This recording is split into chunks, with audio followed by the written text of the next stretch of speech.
Ijumaa tunashuka tena uwanjani Zid Outsiders. Tuambie namna ambavyo kuelekea katika mchezo huo, mchezo utakuwaje, lakini pia umejiandaje kwa Outsiders?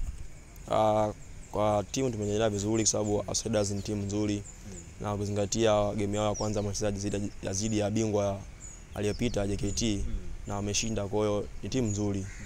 Kwa kuangalia usajili wao walioweka ni mzuri. Kwa kama timu mentality ya wiki hii tumejiandaa vizuri, hata kama ukiangalia mazoezini na tumejiandaa vizuri sana na mentality ya wachezaji ipo vizuri sana. Mchezo wa kwanza Zid QT mmefanikiwa kushinda kwa pointi 70 zidi ya 62. Hii inakuwa kama ni chachu kwa katika mchezo wenu Zid Outsiders? Ni chachu kwa sababu game ya kwanza tumeshinda, lakini hatujalizika na matokeo kwa sababu ukiangalia ndio timu yetu ndio changa na tumeingiza wachezaji wapya. Kwa hiyo na kocha wetu ameona kwamba tunacheza vizuri, hata sisi wenyewe tumeona tunacheza vizuri. Kwa hiyo kama tumeanza wiki hii kwa nguvu ili kujiandaa na timu ya Outsiders ambayo ni timu nzuri, kwa sababu Outsiders ukiangalia ni timu ambayo imecheza jana mwaka jana finali.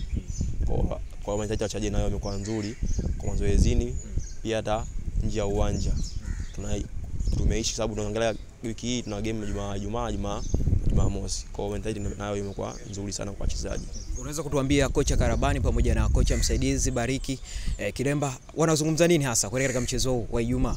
Wanazungumza kwamba wiki hii tujilinde, pia makosa ambayo tumefanya game iliyopita tusijirudie, kwa sababu timu tunacheza nao ni timu nzuri sana kuliko ambayo tumecheza nao Jumapili.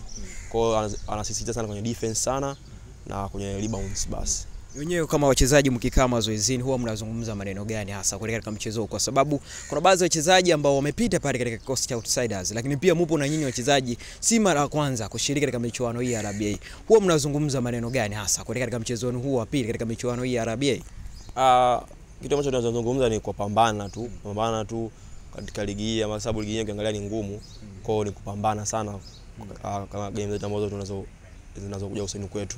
Kwa hiyo kikubwa tunahimizana sana kupambana na kutunza miili yetu kama wachezaji, hicho tu. Na ile kauli mbiu yenu iko pale pale, winning culture mwanzo mwisho.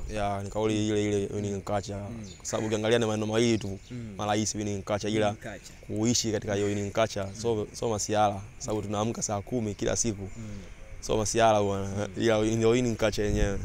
Kwa sisi Gwakisa tunakutakia kila laheri, mfanye vizuri katika mchezo wenu huo wa pili, lakini pia msimamie katika hali malengo yenu, kwa sababu mmezungumza mnautaka ubingwa wala BA. Ndio, shukrani. Pamoja sana.